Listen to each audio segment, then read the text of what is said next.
everybody, welcome back to another week of Gnarly Data Waves. Again, this program presented by Dremio. I'm Alex Brissett. I am your host. And this week we're going to be doing Apache Iceberg Office Hours. So basically, very soon we'll be opening it up to your questions about Apache Iceberg. We have a team here that are eager to answer your questions and yeah, make life easier when it comes to Iceberg and all that good stuff. Before we get started, a couple little housekeeping. One, we always encourage you to kind of get hands-on with the data lakehouse. So we encourage you to head over to dremio.com and try out the Dremio test drive where you can get hands-on with Dremio and just run a few queries, connect it to Tableau so you can see the power of basically using the data lakehouse. Also, on March 1st and March 2nd, we'll be doing the Subsurface Conference, our annual Data Lakehouse Conference. And this year is going to be special because not only are we doing the conference virtually, but there will also be in-person locations in San Francisco, New York, and London. All you have to do is register over there at dremio.com/subsurface/live/2023. You could also just go to dremio.com/subsurface and you'll get to the registration page.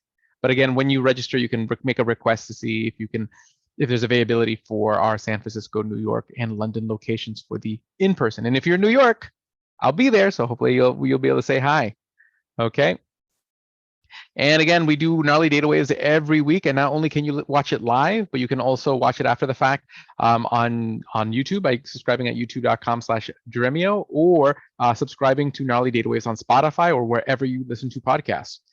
Next week, we'll be having the total economic impact of the data lakehouse. We'll be exploring sort of like, hey, actual physical examples of like how a data lakehouse implementation has reduced costs for data lakehouse users. And then the following week, we'll be talking about Hadoop modernization, how to take your existing sort of Hadoop infrastructure and modernize it with the tools available today. Okay. And again, today we're going to be doing Apache Iceberg Office Hours. And this will be our cast. Jason Hughes and Dipankar Mazumdar are both ill today, so they will be probably joining us on the next Apache Iceberg Office Hours. Again, we aim to do these every about 6 to 8 weeks. I'm here, Alex Brissett, developer advocate. We have Ajanta Bhatt, open source software engineer, working on Iceberg. Dmitry Bolachov, senior OSS developer, and Scott Cowell, software engineer, all working on Iceberg. Okay, and basically, let's begin first with just a little vignette talking about Apache Iceberg partitioning. So, and again, in the previous time we did this, we kind of started off, it'll talk about like merge on read and copy on write. This time we're going to be talking a little bit about Iceberg partitioning. And there's two features in particular when it comes to Apache Iceberg that we want to kind of visit. There's partition evolution, which Apache Iceberg of all the table formats is the only one that has partition evolution available. And then there's hidden partitioning. And we'll talk sort of about what the benefit of these features are. Okay, which is also, again, a very unique and feature to Apache Iceberg. But essentially, what makes this possible is, again, that Apache Iceberg decouples from sort of the physical file structure versus the previous like directory approach. So basically, if we go back to like a Hive table, the way partitioning was organized was just based on how the files were organized. So if you had a folder that was a table and you had subfolders in that folder, those subfolders were partitions. And generally, the folder names would relate to what partition it was. And that's generally how you'd be able to get sort of those more efficient read paths when you were doing a query based on the folder names. Okay, now in Iceberg, instead of it being based on the directory structure or the structure of the files, it's going to be based on the metadata. So when you're taking a look at the metadata.json file for any Apache Iceberg table, there's two fields in that metadata file. And there's going to be the partition spec. This is going to contain a partition details for the current partitioning scheme. So basically, how is the table currently partitioned? Okay, and then there's the partition specs column, which is an array of not only the current partitioning scheme, but all previous partitioning schemes. Okay, so that way, these other layers of the metadata, we can then refer to how different writes were partitioned based on their index in this array. Okay, so this data was partitioned by partitioning scheme 0, 1, 2, 3. And then based on this array, we can then go back and then apply that partitioning for planning purposes. And this opens up a lot of different possibilities. It opens up the ability to have multiple partitioning schemes on different parts of the data. So you could be partitioning your data by year, because maybe the amount of intake of data, it makes sense to partition your data by year at first. But then later on, you're ingesting more and more data quicker and quicker. So you're going to want to maybe go to month partitioning or day partitioning. our partitioning, and you'll be able to make that switch without having to rewrite all that previous data. Okay, so basically that partitioning just gets applied to all new data being written, and so forth. But again, that array has a detail of all of those like partitioning specs. So when we take a look at an individual partitioning spec object, essentially again, each specification has an ID. So again, that ID is going to be how they refer to it throughout the metadata. So that way, hey, we know which one of those specs in that array is we wrote this data with, and it's going to have all these kind of fields. So basically, in that you're going to have the fields, and it's going to basically have the details for like each field that is part of the partitioning scheme. So saying, okay, hey, you're partitioning by this field, which has this particular field ID. This is the name of that field, and whether that field has a particular transform on top of it. So there are many different transforms that you can apply when you're partitioning, which is really cool.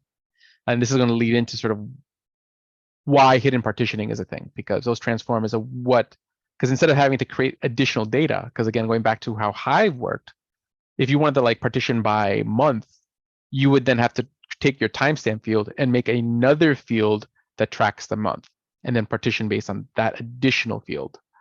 But here, you can actually specify a transform and say, hey, I want to partition by the timestamp, but I want to, partition it by day or partition it by month. You're not creating an additional field. You're not creating an additional column that you have to track. So there's plenty of different transforms that are built into Iceberg. Okay, some of the highlighted ones are like a bucket. Okay, so if you just want to arbitrarily kind of split your data up again, n number of buckets.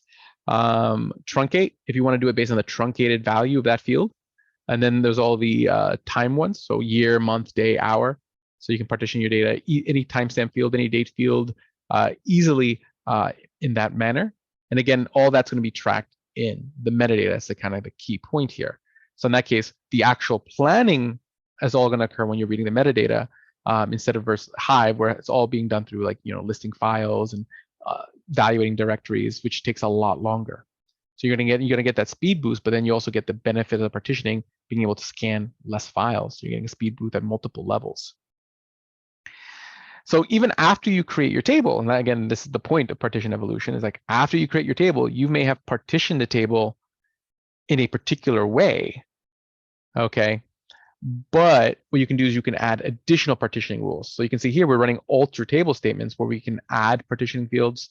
You can also subtract partitioning fields, and you see we're applying transforms. So we're saying, hey, we want to partition the data field based on truncating its value to 4 characters, and so forth. Or we're going to say, we want to partition by this timestamp field based on years.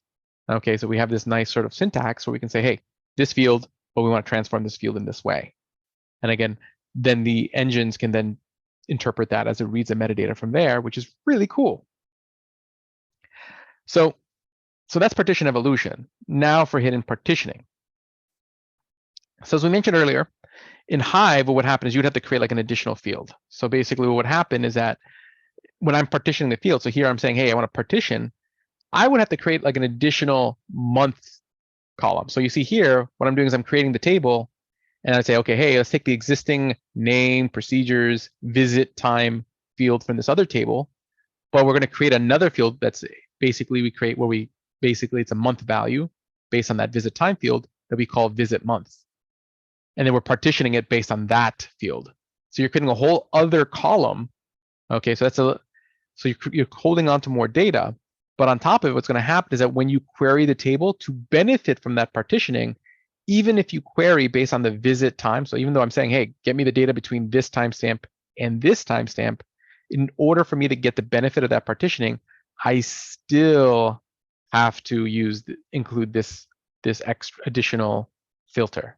I have to be like, because since it's partitioned by that field, I have to filter by that field, or else it's just going to scan the full table. So what happened is that if you were a data consumer who wasn't aware of this additional field, visit month, and you didn't query by it, and you did what would come naturally, query by the timestamp field, you're going to end up scanning the full table and getting a much slower query. Hidden partitioning eliminates that.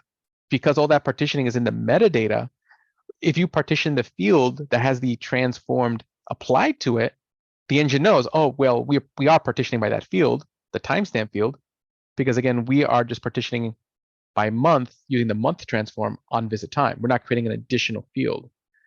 So the metadata will still recognize, hey, this is the field that's partitioned by, but the partitioning is based on months. And basically, from the consumer's point of view, they don't have to put any additional filters. They're just going to get that more efficient scan without having to write the extra filters or predicates in their query. So that's the benefit of hidden partitioning. So partition evolution makes it where you can evolve your partitioning without having to rewrite your table every time.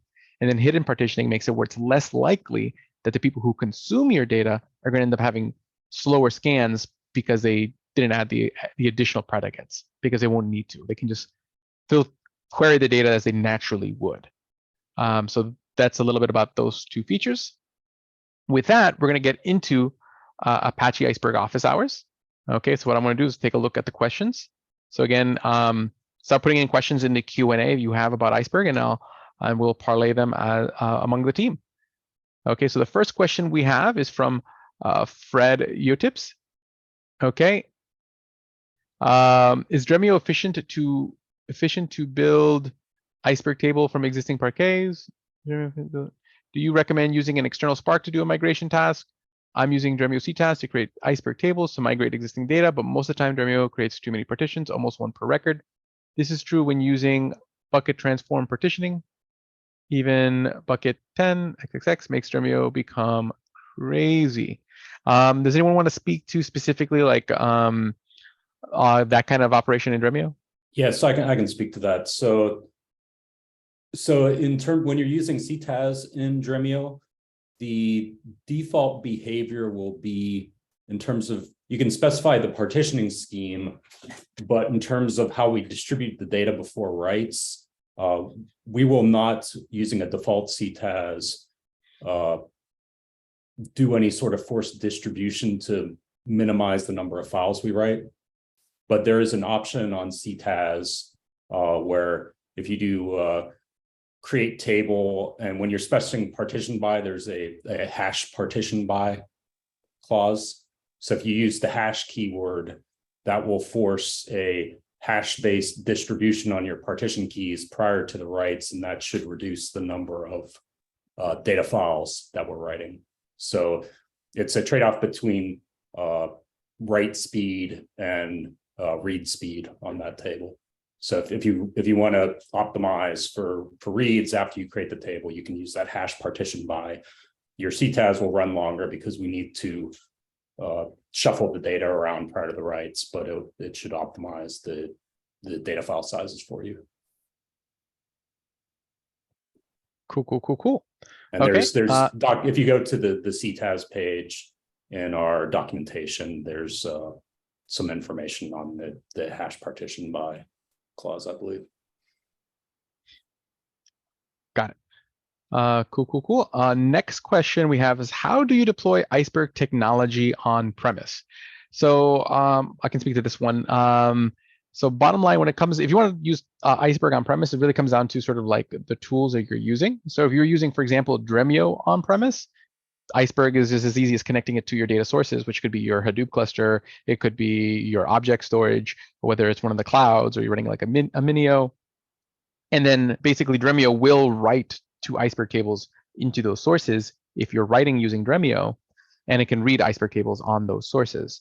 So it just matters sort of like what your on-premise technology is using, or if you have like a Hive, if you have a Hive server running or Hive instance running in your on-premise infrastructure, you can use that as your Iceberg catalog when you're interacting between sort of Dremio, Spark, and other tools that support the Hive catalog and Apache Iceberg.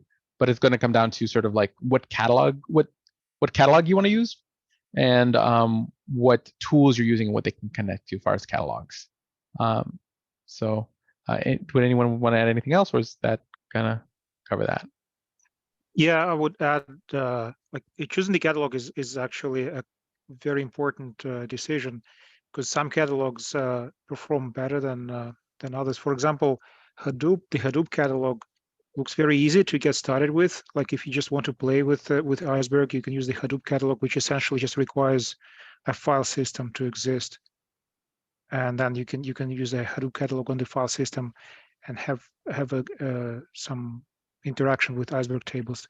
However, for production use, it can be actually pretty tricky because the Hadoop catalog does not support atomic changes very well. So it's generally not recommended for production use. So if you're moving from like just experimentation phase to production, then you need to put more thought into like using Hive, or like there is a multitude of catalogs like AWS Glue, the REST catalog, and Nessie is one of the options as well. Right. Cool. And then this one I'll send to you, Ajanta. Tell us about the biggest advantages of Iceberg over traditional database management systems. Yeah, I think with the Lakehouse, we are getting closer to having whatever the capability of the data warehouse and the relational databases coming to the data lakes. But the major problem Iceberg, which is solving, is with the big data engine like Spark, Dremio, whatever we had, it was not having a it was not providing an asset capability by default. And also now with the catalogs, we can also support multi-table transaction. And yeah, now we can even use a data as a code along with the Iceberg, I think, which is one of the major advantage with the Iceberg. Awesome. Cool. Next question. When you change partitioning scheme, what happens to your 5 years worth of data you already have? Do I have the option of applying the new partitioning scheme at all, or just new data? So, I mean, let's start off like the benefit of a partitioning evolution is so you don't have to rewrite the old stuff. So, I mean, if you wanted to have the old stuff, in the new partitioning, you could, I'm pretty sure you could probably just do like a rewrite data files or do some of these other operations on there to rewrite the data. But the benefit is that way you could evolve the evolution now, change the way the new data is written now without having to spend the time to rewrite, let's say, petabytes of data in the past. Would anyone else want to say anything else on this one? Yeah, I think you have covered all the points. It is like whatever the partition evolution is just a metadata operation. So it is applicable for the new writes. Whatever happens after the partition evolution, the old files will not be modified, and it has to go to the rewrite data files for them to use the new spec. Mm-hmm. Yep. So bottom line is like anytime you want your data files to kind of be to look different, then you're going to run that rewrite data files. That's going to basically go back, take a look at all your data files and rewrite them. That's for purposes of like compaction, sorting, clustering, whatever it is you're trying to achieve as far as organizing your data can be done through that rewrite data files procedure. Next question. Assuming an organization doesn't use Hadoop or Spark clusters and doesn't have much in terms of cloud assets, can Iceberg still be considered and provide value? In an enterprise? So basically, they're not using Hadoop or clusters. Well, to start that off, like one big value of Apache Iceberg is that it makes it more possible or makes it more practical to do more data workloads on your data lake. So you don't necessarily have to be using Hadoop or Spark. You could be using object storage in Dremio, and that's all you're using. It's still going to add value to that, so that way you don't have to spend as much money on using any kind of data warehouse to do a lot of workloads that you could offload onto your data lake because you're using Apache Iceberg as part of your mix. So I mean, that's sort of the key value. That the idea being like, I can do more with my data lake, which means I have to spend less using other tools that might cost more. And then anybody else want to add anything to that? Just to add to this, I mean, generally engines like distributed data processing engines like Spark are integrated well with Iceberg, and you can use them to just seamlessly operate on your data. However, if you just have your custom data processing code, you can still operate on Iceberg tables from your custom code. You don't have to go through Spark, right? Because Iceberg has well-defined Java APIs. You can just compile against those APIs and operate on the tables. But then, of course, you take the responsibility for handling all the load right? That Spark and other engines usually take care of, but then it's your responsibility. But it's still possible to do reads and writes against iceberg tables. For that matter, you can actually do, for example, writes from your custom code into an iceberg table, but use Spark for running queries. That's also a possible situation. Okay, awesome. Next question. This one I'll send Scott's way. Do you recommend to use Dremio to migrate a huge amount of data, Parquet files, to Iceberg, or an external solution like Spark? Yeah, so I think that the answer to that will depend on your Dremio version.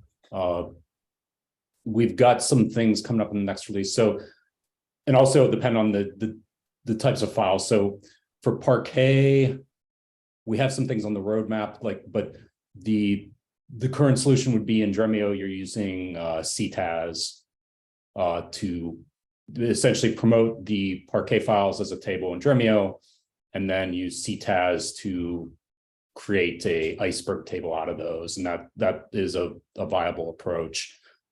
If you look at Spark, I believe they have ways where you can create the iceberg metadata around a set of Parquet files. We don't have that capability yet in Dremio. So that'd be a use case where I don't want to rewrite all my Parquet files. I can just build up an iceberg table around them. Like I believe that's a capability in Spark.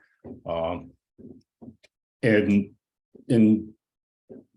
I don't know if we've announced around v24 capabilities, but we're looking at building out more and more of these iceberg write path capabilities in Dremio, and we've got a number of great improvements coming in our next update.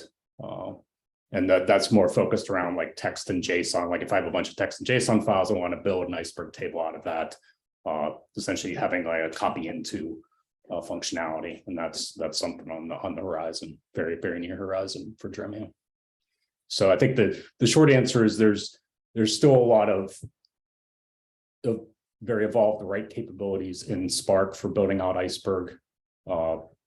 So that usually is a pretty good choice, but Dremio increasingly, like, we're really investing heavily in making Dremio a first-class citizen in serving those workloads. Cool. So just add one little bit to that. So yes, so a lot of really cool stuff coming up in upcoming versions. But as mentioned, like there's a way in Spark to add files. It's actually called the add files procedure. So essentially, if you don't want to rewrite, so right now with Dremio, you could do CTAS, whatnot, to rewrite data into an iceberg table. But if you wanted to use your existing Parquet files, then you would want to use Spark to use the add files procedure, at least at the moment. And what that would do is just register, basically it's just a metadata operation saying, okay, hey, table, these files are now part of the table on the at a new snapshot. So that is a deal. Okay. So cool. Next question. When you partition, sorry, Alex, just to add a little bit of like also like with Dremio Arctic, it's also possible to combine using the Dremio engine, Sonar, and Spark on the same data, right? So, for example, if you start off an iceberg, an Arctic catalog, and use Spark to generate, basically convert Parquet files into iceberg tables using that catalog, then you'd be able to query it from the Dremio side at the same time by just sharing the same catalog from both Spark, the Spark engine, and Dremio. So Arctic makes it possible. Yes, yes, and the Dremio Arctic catalog is super cool. And again, for those who aren't as familiar with the Dremio Arctic, just to kind of recap, like basically it's a catalog. You literally can create one by a click of a button right there from the Dremio UI, and it can connect. You can connect all your favorite tools to it. So Dremio, Spark, Flink, Presto can all connect to it, and then you basically get capabilities such as like branching, merging, tagging. Those are really cool functionality when you're working with your Iceberg catalog. So that's super cool technology. Next question: when you partition an Iceberg table by timestamp, are there hidden partitions for year, month, date automatically created? No. Oh, basically you have to pass the transform. So kind of going back to this slide over here. So notice here, when I created the table, I've specified the transform that I want to apply on the field that I'm partitioning by. So in this case, it's only going to partition it by month, not by day, not by year. You have to specify those partitions at that time. So if I just said partitioning, if I just pass a timestamp field, with no transform, it's going to partition it by every unique value. So pretty much every record, it's going to have its own partition, which wouldn't necessarily be very efficient. But if you do it by this way, what it'll do is that when it's organizing the data, it'll transform the value first, and then organize the data. And then again, you can always change that later on through like alter statements here, where I can then add other fields or add additional transforms to fields that I'm already partitioning by just saying, hey, I want to add this. So if I was already partitioning by years, I could just do this add partition field and it's just say day. I don't have to go back and separately remove years. It'll just now do both. So that'll be the story on that. Next question I'll toss out to whoever wants it. How do you control metadata sprawl if you have high velocity merge delete operations? We can use the rewrite manifest operation, which is supported by Iceberg. So we can again control the metadata like how we want based on the target size. So even if you have too many small files of metadata created by a lot of deletes, we can group them into one bigger metadata. Okay, and next question is, can you recommend a specific resource, YouTube channel, blog post, or link for review of Iceberg technology and to expand one's understanding of Iceberg tables? Now, I'll point you to a couple of resources. Of course, the Iceberg documentation is always a good place to go. But also here at Dremio, we've come out with 2 blog posts that aggregate a lot of resources. So the first one is our Apache Iceberg 101 post, which is actually like a video series that goes through a lot of the concepts, a lot of the features in Apache Iceberg, but also has links to articles all over the web from Dremio. Basically, every article and resource and tutorial you'd want on Iceberg kind of all aggregated in one place. There's also the Apache Iceberg FAQ article that's in the the Dremio blog. And that also similarly aggregates it, but it does it a little bit differently. So instead of it structuring as like a video course with a bunch of links, that one basically what it does is it's a bunch of questions. It has answers to those questions in the article, but then further links out for more depth to the resources that would go even further deep on the answers to those questions. So I would think of those as like the best starting place because you just kind of have a lot of things kind of aggregated in one place and organized in both of those articles. But then again, there's also the Apache Iceberg documentation, which is pretty solid as well. Any additional resources I should mention? Okay. Cool. Next question. Do you think it's possible to replace my data warehouse with a Lakehouse powered by Apache Iceberg or any other query engine? That is the dream. That's the hope. And for the most part, that functionality is being built in. I mean, basically, you now have the ability to do multi-table transactions. You have ACID transactions because of things like Apache Iceberg. You have Dremio that makes basically governing your data in your data lakehouse and organizing your data in your data lakehouse and really giving you that sort of easy one place to do stuff feel. So, I mean, with all these pieces put together and Apache Arrow really kind of being that glue for how data is transported among all of it, I think, to me, that answer is increasingly becoming yes. Of course, there's always more things that are coming down the road to make that even a stronger yes. But does anyone else want to opine any further on that question?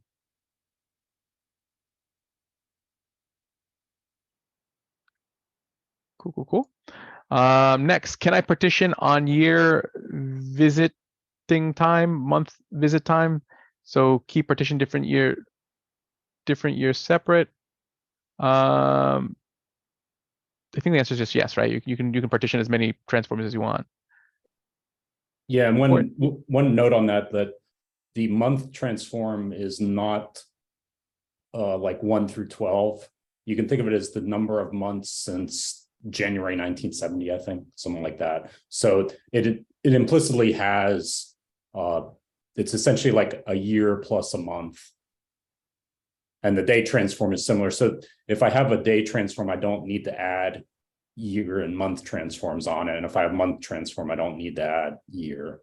And I believe if you try to do a create table with both of those on the same column, it will prevent it. At least I tried to, as of 6 months ago, I think that was the behavior. But that's kind of how I understand it working. Got it. Okay, that's really cool. Okay, so just to kind of recap that. So basically, they're cumulative. So essentially, you're already going to be capturing year and month or the granularity at the higher granularity. So it's not like on Hive where when you did that month function, it would generate a value of 1 through 12. So you had to do year and month separate. Here, it'll think that through ahead for you. So that's pretty cool. Yeah, A relative. and if you're sorry, just one final thing on that. If you go to the Iceberg documentation for the partition transforms, I think they kind of call this out, though it's not extremely explicit, but they kind of talk about it's like the number of months since the epoch or something, I believe. Cool. Okay, next question. Are the relatives, and I'll toss this out to whoever wants it, are relative paths to parquet files supported in the manifest? I recall this was a limitation of earlier versions of Iceberg. Yeah, actually, this limitation still exists. The guys from Apple are working on a requirement to support relative path for the metadata, which can also help in moving the parquet files in S3 from one bucket to other without changing the metadata again. So yeah, as of now, it is still a limitation. So maybe in this quarter, yeah, they might work on it. Cool. Okay, so coming soon. What issues can one expect if attempting to skip cloud data warehouse technology? So just not have a data warehouse at all, like Snowflake, Azure, Synapse, BigQuery, Redshift, and instead use an on-premise MySQL server and Oracle databases feeding into Dremio and Iceberg as a future data warehouse replacement. I'll see if anyone has any immediate thoughts on that. Yeah, I guess the clarifying question I'd ask is there just, are you pulling data immediately, like out of the Oracle and MS SQL Server and creating Iceberg tables out of them, and then just the queries are running against the Iceberg tables, or are you querying against Oracle and SQL Server? And I think there'll be performance differences based on the choices there. And if you're copying in Iceberg tables, then there'll be, yeah, I'm trying to think. In terms of managing the incremental copies,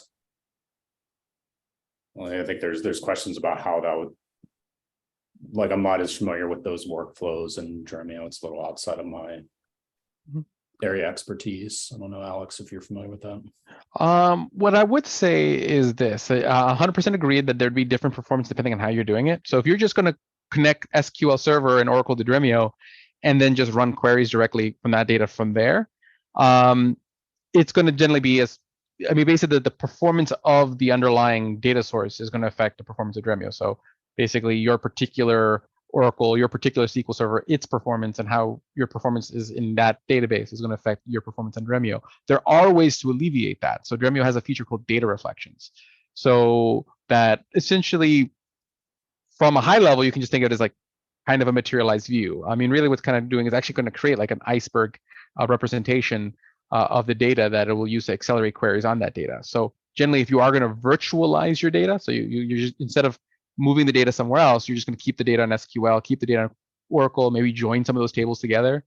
I would then turn on data reflections on those tables to improve performance. So that way you're querying sort of the iceberg materialization, which will be kept in sync with the data based on whatever refresh settings you put on the table.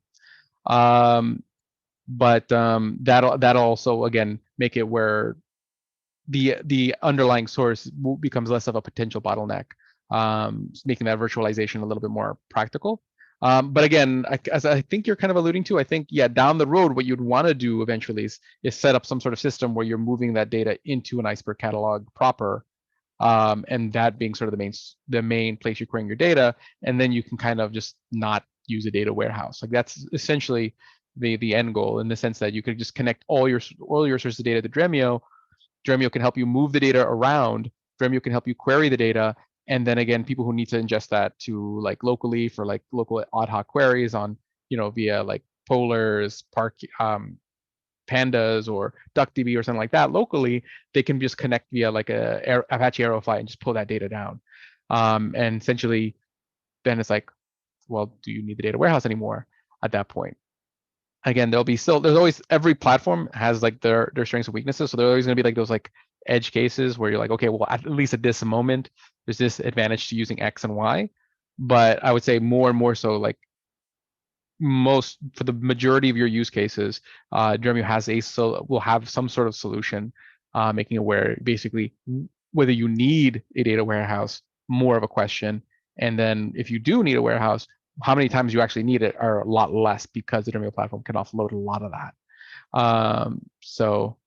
But going back to the Oracle SQL thing, if you're going to have other sources other than like Iceberg tables or object storage, then you're going to want to make sure you're making use of that data reflections feature to limit the bottlenecks that not, again, the things external to Dremio can't control, because then Dremio then has like that materialization built in to accelerate things. And again, Dremio will manage keeping that in sync.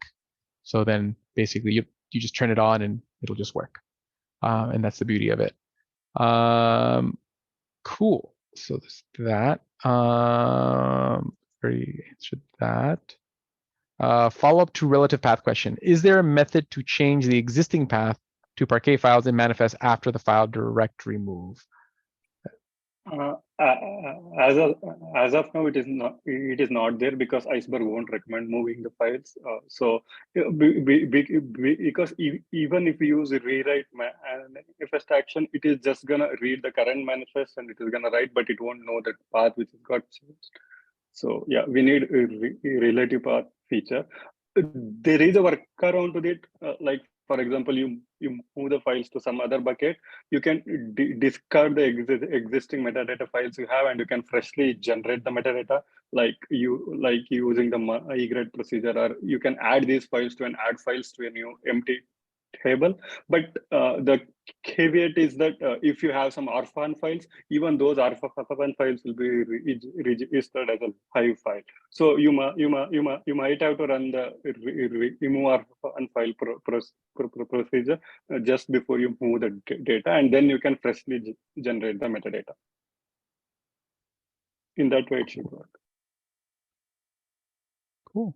Okay, and then again, if anyone has any additional questions, please put them in the Q&A. Let me actually just take a quick look at the chat to see if there's any questions floating around in there. Let's see here where I bring that up. Right over here. Let's see here. Okay, here we have a question. Okay, so for you, Dimitri, how could I use a tool like Project Nessie for an on-prem data lake? So Project Nessie is a completely open source implementation of an Iceberg catalog. Actually, it has two components. So one component is actual Project Nessie, which is a separate thing, and then it has a Nessie catalog inside the Apache Iceberg project that you can use to connect to a Nessie server. So how can you use it? So basically, you're thinking about, like, you need to start a Nessie server and manage it. Project Nessie provides Docker images and all the usual stuff that people use in the cloud. Like there are examples in Helm charts for deploying stuff in the cloud, for example. Once the server is up and running, then you just configure your Iceberg jobs with the appropriate catalog property so that it knows it's a Nessie catalog and is able to communicate with the server, and off you go. Awesome. Next question. If I have a Hive catalog on-prem, but would want to migrate to Dremio Arctic, is that possible? So like, what would be the path to migration to like a Dremio Arctic catalog? Actually, I'm working on an awesome tool which is going to do exactly this, because the users might be using a Hadoop catalog, and they might realize that, okay, it's not a production recommended catalog, so I need to move to some other catalog, or they want to use Arctic. So I am working on an open source CLI tool by which we can move the Iceberg tables from one catalog to other in a bulk. I think by next time we catch up for this Iceberg Office Hours, that the tool will be publicly available. That is very, very, very cool. Super cool. Next, can I stream into an Iceberg tables and query those tables from Dremio? Anyone want to speak to Iceberg streaming? Yeah, so there's two scenarios here. So if you're streaming and it's an append-only streaming, where you're just inserting new rows, that is supported today. If you're using a tool like Flink to do CDC, change data capture, where you're making modifications to existing rows, those will manifest as equality deletes. And we have a early implementation of that, but it's not enabled in public releases right now. So that's kind of work on the horizon, on the near horizon, where we're looking to support more of those change data capture, streaming scenarios in Dremio. Cool. Awesome. And again, if anyone has any last minute questions, I'll leave this open for like another 30 seconds. Oh, here we go. Dremio documentation. I read about Iceberg maintenance task around Iceberg tables. Always use Spark or SQL targeting stored procedure for compaction, cleaning orphan files. It's about some of these stored procedures in Dremio. Well, I'll give a briefer answer to that, and then I'll open it up. Soon, I guess would be the short answer. Soon, that is going to be something that is forthcoming to be able to do some of that stuff like compaction and cleaning orphan files and stuff. A lot of that kind of cleanup maintenance type work from actual like Dremio commands. Does anyone know a little bit? Just to clarify a little bit, what Alex is referring to is going to be available in Dremio, but it's not exactly the same thing as you do it in Spark. And hopefully, we hope it will be actually more usable and easier for users, because it would be more declarative. You don't actually have to tell, like, run this procedure, like do this and do that. You just configure an optimization on your Iceberg table, and Dremio will take care of running actual procedures, figuring out what needs to be cleaned up for you automatically. So just a nicer way to do similar, like, tedious tasks that people do in Spark. Okay, so that's pretty cool. So again, it's coming soon, and not only is it going to be, and it's going to be better because it's going to be easier. Yes, and we like easy because, we want to make the data lake easy and fast, and that's what we do. Okay, Right, happy to see that next week. Yeah, sorry, yeah, just a little bit. Maybe if Ajanta might want to comment, because I believe that it should still be possible even now to run the exact Spark procedures using, like, for example, if you use the Arctic catalogs to host actual tables, then it should be possible to use Spark procedures even now. Is it right, Ajanta? Yeah, we can call the Spark procedure. I think the question was, without a Spark engine, can Dremio engine itself do that? Yeah. With Spark, with Arctic catalog is still possible. Assuming partition on year and month, will partition skipping work for predicate visit time between timestamp and timestamp, which is at, say, the microsecond granularity? I'll let you guys speak to that. For a reason, I think there's some microsecond stuff, but go for it. Well, Dremio at this point does not, like, we don't have the engine support for microsecond precision. Like, everything will be converted to millisecond precision. Like, if you're reading parquet files with micro or nano, I believe. But if it's within the precision that Dremio supports, if you have a timestamp column and then that has a partition transform on it, say the month partition transform, you can just enter in, like, we'll support for like a between clause. You can just enter in arbitrary timestamp values, and then we will consider that a valid for as a push down, as a partition pruning push down filter, and that will get applied by, we'll pass it to Iceberg's expression evaluation, which kind of handles all this translation of, oh, I've got some expression on this timestamp column, and then Iceberg knows, oh, I've got a partition transform on it, and we'll evaluate that expression and say, okay, yeah, these data files match that condition. There's a bunch of limitations in terms of the complexity of expressions that we'll push down, but for things like basically any sort of range expression, like between, equals, not equals, less than, greater than, those sorts of things will all get pushed down. Okay. Awesome. Next, following up to what Scott said, can I use Databricks CDC and put data in Iceberg, which should handle the updates as well? So can I use Databricks CDC? My initial reaction would be saying no, because wouldn't Databricks CDC be mainly formatted for like different formats? But I don't know much about how Databricks CDC works. Yeah, like I'm not familiar there, but Yeah. if they're creating iceberg tables, it would depend if they are, if the iceberg table has equality deletes in it, and you can go back, I think the last office hours we had, Alex, I think you talked about positional versus equality deletes and all that information. So there should be a recording out there where they would give you kind of an overview of the mechanics of these things. But for equality deletes in iceberg tables, which is a special form of row level deletes, we don't yet have public engine support. It's in our private builds right now. We're kind of working through some implementation details of that before we release it to the public. But that would be the condition in which, okay, if any sort of CDC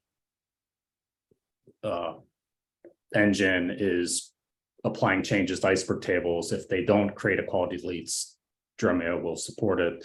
If they do, then we don't yet have support for that. Got it. Okay. So in summary, basically, it'll depend on the specific way that CDC paradigm works. And also, again, the differences between how engines have implemented Iceberg so far. So again, Iceberg has a spec that says, okay, hey, we have equality deletes, position deletes, all these different things. And then every engine still has like to implement those specs. So you'll see like different engines are going to be have implemented different things differently. So it will be on a case-by-case basis. But again, with specifically Databricks CDC, I'm not aware that supports anything outside of their own in-house format. So if you are able to write Iceberg CDC from Databricks, then again, it just depends on how that CDC is written. So there would need to be something we can follow up on. And one final thing on that, like if it's writing to Delta Lake tables, Dremio also has support for reading those. So yes. So Dremio can read Delta Lake tables, so you would be good there. Same question, but also applied to millisecond. Okay, and then I think you already answered that. You said Dremio does support millisecond, right? Yeah. So the way I understand it, I'm not an expert on this, but in the scan, if you have a parquet file with either micro or nanosecond precision columns, we downgrade the precision because when all computations in the engine itself are done at millisecond precision. This is not, we're looking at enhancing this in the future. There's a lot of things we've got a long list of kind of future roadmap things that we're looking to improve, but that's kind of the state of the engine today. And then looks like the last question, CDC requires updates. Hootie has an index defined record using key. Iceberg does not have that yet, so very inefficient. I'm not sure that's as much of a question as a statement, but in the sense that, like, again, when you take a look at the three different table formats, they have all had different, they're all still trying to build like 100% feature set. So like basically in each one, kind of where they focus on developing features were kind of like what they prioritize first were different from format to format. So yes, each of them are going to have certain areas where, oh, okay, they're more, they have this now, but again, all of them are working towards having all the things. But again, some of the things that make Iceberg particularly unique is, again, just mainly like how that whole decoupling between sort of like the physical structure of the files, which does add a lot of possibilities for how things can be handled down the road and how things are evolving with the format. So I think there's still a lot to be said for that. But yeah, like Hootie was a format that was like built with sort of like streaming in mind from the get-go, because it was built for like that streaming use case over there at Uber. So but again, all the formats are constantly improving their CDC features or developing CDC features and improving all the features all around. But I mean, again, some of Iceberg's fundamental sort of fundamental approaches to things, again, offer some unique possibilities, again, like partition evolution, hidden partitioning, which are things that, due to the structure of other formats, they are things that they can't necessarily fully implement because their structure wouldn't lead to that, so, or lend to that. So just something that's just some food for thought. But again, each format's evolving, is going to continue to evolve, and the engines that support it will continue to evolve. So it's a mix of all the pieces. Like what your end result's going to be is going to be a mix of the format you choose, the engine you choose, and how you write your data and how you structure your data to get the top performance or to satisfy your use cases. So more of a sort of a high level reflection on that question. Cool. Okay. With that, then I'm going to say we're going to call it there. I see no more questions. It's been fabulous having you all here. Again, thank you to the panel for coming here and answering questions. It's been super insightful and super useful. And again, we'll be doing this again. So keep an eye out here on Gnarly Data Waves. We'll probably be doing this every like 6 to 8 weeks. So keep an eye out for that.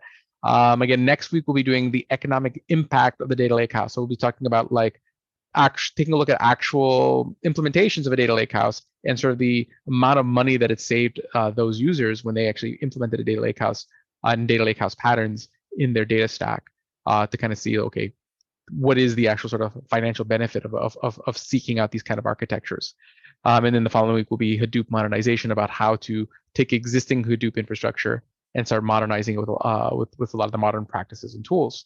But with that, again, thank you all for stopping by. Again, this will be posted on Spotify and on YouTube the next 24 to 48 hours. So do subscribe on both platforms and anywhere you listen to podcasts.